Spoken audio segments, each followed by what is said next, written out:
නූතන සිංහල සාහිත්‍ය සංභාෂණයෙහි උණුසුම් චරිතයක් හැටියට චූලානන්ද සමරනායක හඳුන්වන්නට පුළුවන්.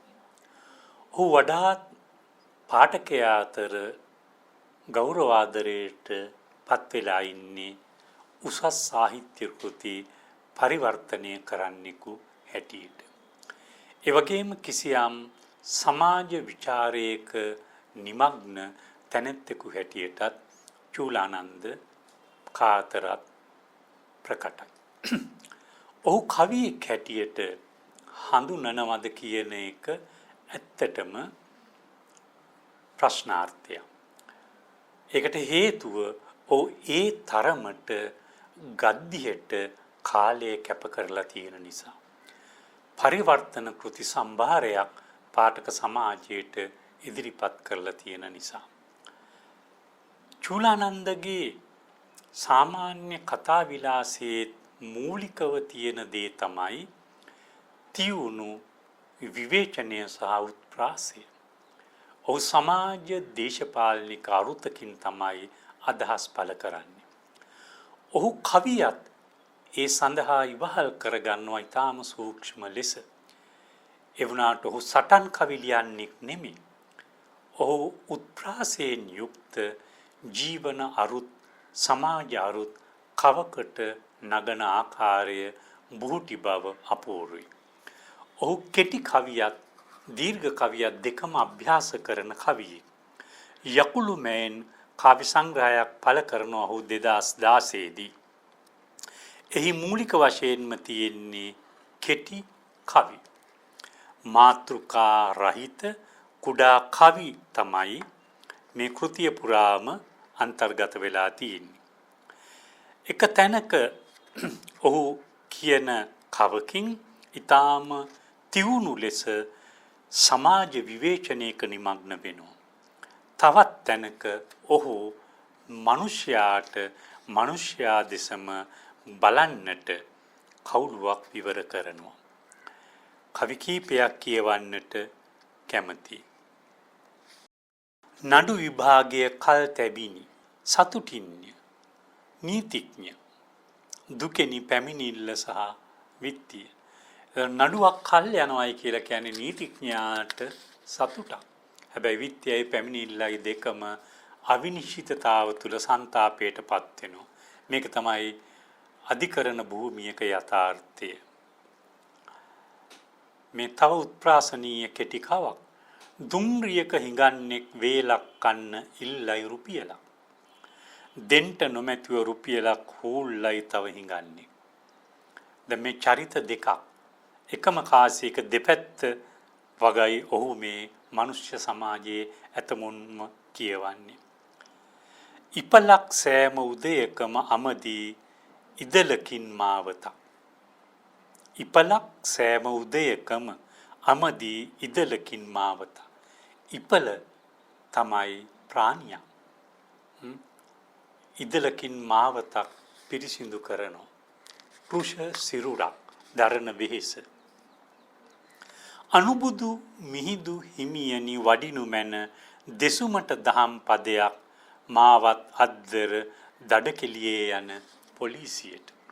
ඔහුගේ දේශපාලන කියවීම් මේ කෙටි කවිවල හරි කැපී පෙනෙන ලක්ෂණයක්. දින ගණන් මගහැර නලාව හඬවන කුණු ලොරි. මිනිස්සු සාමාන්‍ය මධ්‍යම පාන්තිකයෝ මුහුණ දෙන ප්‍රශ්න. මේ කෙටි කවි ලිවීමේ බුහුටිකමක් පළ කරන චූලානන්ද සමරනායක 2017 දී පළ කරනවා දීර්ඝ කවි වලින් සමන්විත කාව්‍ය සංග්‍රහයක් දෙහැමිද මේ දිවයින මැයින්. දෙහැමිද මේ දිවයින. එහි කවක් උපුටා දක්වන්නට කැමති අතීතයට ගමනක් මැයින් ඇතුළත් කවිය. 30 වසක් ඇවිද ආ මාවතේ පියෙන් පිය අතීතය සොයා යමි. පලින් පල නතර වී මග ලකුණු පිරික්සමි.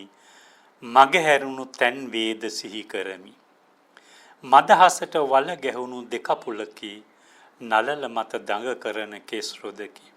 ප්‍රේමයේ තෙතයිනු දෙන එනකි මියුරුතම ගී උපන් මුදු තොලකි වේවැලක් අතින්ගත් ගුරුතුමෙක් දිගු කරයි කෝපයෙන් පෙම්පතක් මුළු ලෝම එරෙහි වනු ඇති නමුත් හැර නොයන බවට ඇත දිවුරුමක් පසු එයයි පුරුදු සින මාහලක් ගාමිණී මාලනී සෙනෙහසින් වැළඳගත් අඩ අඳුරු කොනක හිරිමල් පෙමක් සැලෙන දෙතුලින් සොයයි මීවිතක් දැවටමින් මුදු අතක බෝ රහස් අසා සිටි අත්ලේන් සුවකි පොත් බෑගයක ලැබුම්ගත් පොකොට් මනි ඉතුරුවෙන් හෙට්ටු කර මිලටගත් පුංචියොරු ලෝසුවකි වේලාව මග නොහැරි රුදු සටන් ඇවිල ගිය පෙරමුණක රහසේම පලා ආමාවතක් කටු පඳුරු මෑත් කර යලිත් සිහිපත් කරයි වසත්තු යෙනක පිපී තිබුණු බව රතු මලක් පත්ලටම දියසිඳී පන අදින විල් තෙරක පෙති දැවුණු සියපතක ලකුණු පාරවයි හද විෂ අකුරු රුදුරු ස්වර කෝපයෙන් අත් නගා මතක් කර දේය මග අහවරව ගිය පුවත සිතහකුළුවා ගමි හැරෙමි අතීතයට ගමන මිනිසියෙකුට යමක් තේරුම් ගන්නට හොඳම පොත තමන් වාවර්ජනය කිරීම කියන කියමනක් තියෙනවා චූලානන්ද මේ කවෙන් එක්තරා වකවානුවක පාසල් යෞවන ජීවිතය චිත්‍රණය කරනවා එකල දරුවන් ශික්ෂණය කිරීමේ වගකීම තමන් වෙත පවරාගත් ගුරු භූමිකාවේ ස්වරූපය චිත්‍රණය කරනවා සමාජයක් වෙනස් වෙනකොට ජීවිතයේ රිද්ම රටා වෙනස් වෙන්නේ මොන ආකාරයටද මොන තාලෙටද ඒවා කොහොමද කියන්නේ සාම්ප්‍රදායික මිනුම් දඬු වලින් යෞවනය හෝ පැසුණු විය හෝ විනිශ්චය කරන්නට බැරි වග අතීතයට ගමනක් කියන කවෙන් විෂද වෙනවා. තව කාව්‍ය සංග්‍රහයක් ඔහු පළ කරනවා. ඒකත් සංක්ෂිප්ත කාව්‍ය සංග්‍රහයක් 2021 දී කඩඉරි සහ දිගඉරි මැයින්. කඩඉරි සහ දිගඉරි මැයින්. ඒකේ ඉඳ හිට දීර්ඝ කවිත් තියෙනවා බහුතරයක්ම කුඩා කවි. මම දෙවර්ගයේම කවි කීපයක් ඉදිරිපත් කරන්නට කැමතියි. චූලානන්ද සමරනායක නම් කවියාගේ කාව්‍ය දෘෂ්ටිය හඳුනා ගන්නට මේ කවි ඉවහල් වෙනවා. දැන් මේක කවක් ඔහු ලියා තිබෙන කල්තබා අවසර ලබාගත් කවියා පිරිනැමී දෝතින්ම තමන්ගේ නව පබැදුම රජසිරි වැනුම රජු සුරත් ඇඟිලි අගින් තබාය මේසේ මත යොදා අත්සන දිගු කලේය කුදු අතින් සිටි කවියාට නව නිවසක ඔප්පුව නැගින අත් පොළසන් දැල්වින සහස් කැමරා ඇස් එළඹුණු නිමේෂයක නිහැඬියාවෙහි සිහින් සරයකි සභාවෙහි කිසිවක් බිම වැටෙන පරවගිය මල්ලිත්තකි බඳුනින් ගිලිහි වැටුණු මදහසකි රජු මුවඟ. ඔහු මෑත කාලීන සමාජ දේශපාලන ක්‍රියාකාරකම් ලෙස සිහින් කවුළුවකින් නෙතක් තබා බලා උත්ප්‍රාසයක් මවන්නට දරන ප්‍රයත්නයයි ඒ කවියෙන් තියෙන්නේ. තව එක් කවක් ඒ කෘතියෙන්ම කාමරෙන් දුම් මලලු නගිනකොට කියන කවිය. කාමරෙන් දුම් මලලු නගිනකොට විශ්ව සාහිත්‍ය සමග ජීවිත කාලයේ හුඟා ගනුදෙනු කරන කෙනෙකු නිසා චූලානන්දට මනුෂ්‍ය ජීවිත හා සමාජ තතු විනිවිද දකින්නට පුළුවන්කමක් නිසර්ගෙන්ම උරුම වෙලා තියෙනවා කියලා හිතෙනවා මේ බඳු කවි කියවනකොට.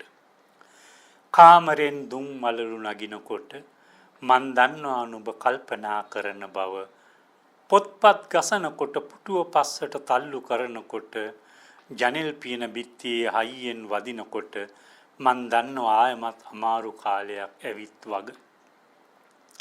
හොඳටම රෑ වෙලා හීන් නඩියක් ගහනකොට පා ඇඟිලි තුඩින් ඇවිදින් හිමීට ඇඳේ ඇලවෙනකොට බෙඩ්ෂීට් එක අරන් පොරවගෙන අනෙක් කැලයට හැරෙනකොට මන් දන්නවා මුකුත් අහන්න හොඳ නැති වගේ. බතට ලුණු වැඩි හොද්දට ලුණු අඩුයි කියනකොට කමිසෙ රැලි ඇරලා නෑ කියනකොට ගේ පුරා මකුළු දැල් පෙන්නනකොට මෙච්චර බිල් ගෙවන්නේ කොහොමද අහනකොට මට දැන් නැති වෙලා කියනකොට මන් දන්නවා කුණාටුව ළඟ වගේ.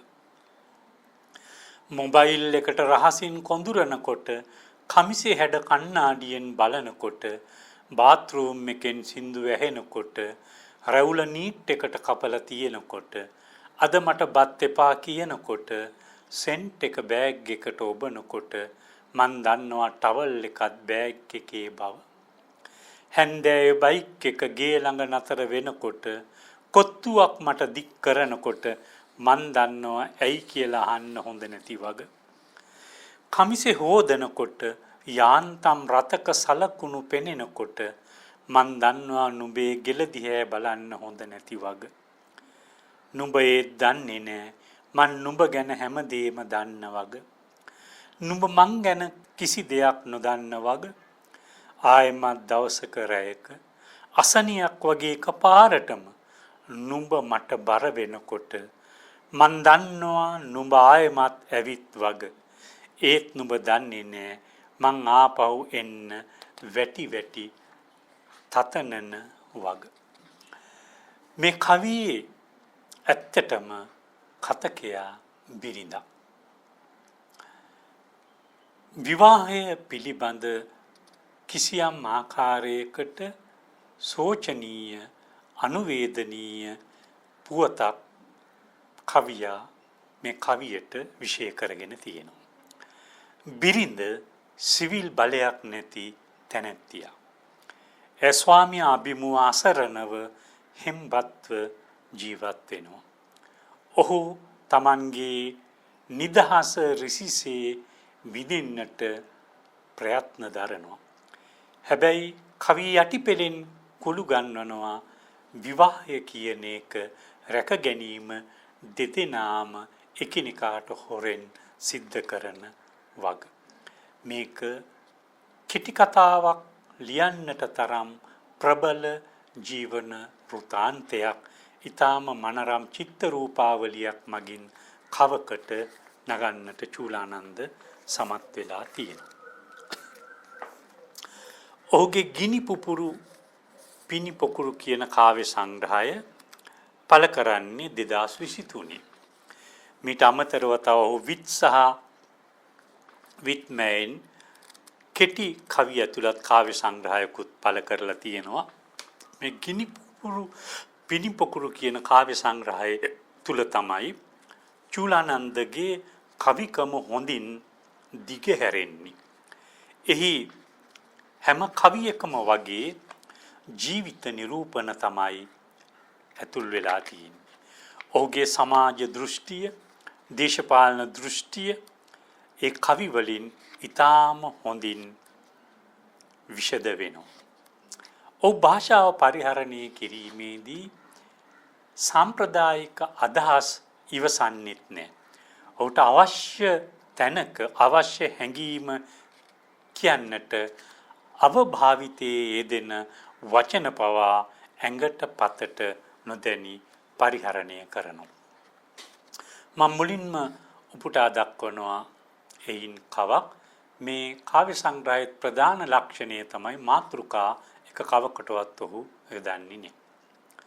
ගඟක් ලස්සන ගලන විට හෙමි හෙමි හිට වංගුවෙන් හිස පොවන විට යාන්තම් ඉවුර සිඹ ලපලු මත දිය ඉසින විට හබල් රිටි පහර විදගෙන ඔරුපාරු බර දරන විට හාරහාරා ළමැද වැලි ඉල්ලම් ගොඩ අදින උන්හට සීතලක් නොදෙනකොට දියනියනි ගඟක් උන පලියට වෙන්න ඕනෑ ඒ විදිහටමද දෙගොඩ තලමින් ගලන්නට ගඟක් හිතුවම වැරදිද දෑල සෝදාගෙන කුණු කසල තල්ලු කරගෙන වේගයෙන් මෝයට යන ගමන ගඟකට උරුම නැතිවනු කොහොමද නිර්දිය අතර දවසක බොරදිය තිබෙන්නට තහනම්ද වංගුවම කියන දේ පිළි නොගෙන ඉඳු මගෙක සිහිනය වරදක්ද ගඟක් කුණ පලියට ගලන්නට ඕනෑ හැමදාම කවිසිතක් පිබිදෙන සොඳුරු කවි නිමිති දෙන්නමද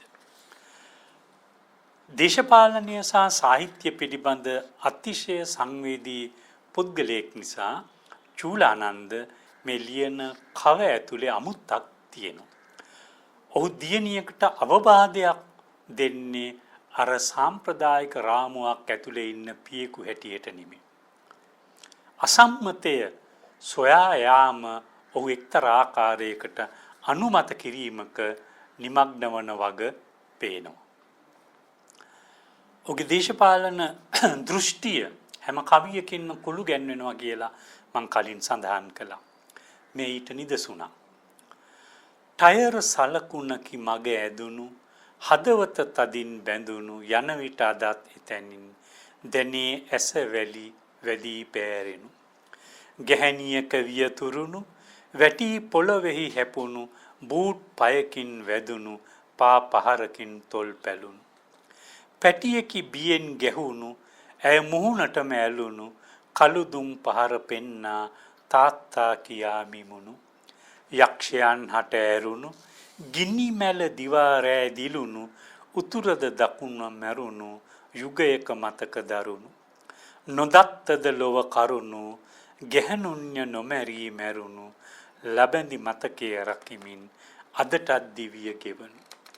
නොයෙකුත් ආකාරයෙන් සමාජ දේශපාලන බලවේග තුල අසරණ වන්නේ ගැහැණිය නොවේද යන පැනය ඔව් රසිකයෙකුගේ මනසට නගනවා.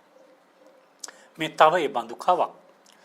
තරහ අවසරයි බෝවණ්ඩ ගැත්තා මෙහෙම කියනවට මහා රාජෝත්තමයන් වහන්සේ වගේමයි පෙනෙන්නේ සිංහාසනාරූඪ වෙලා ඉන්න මිනිහව.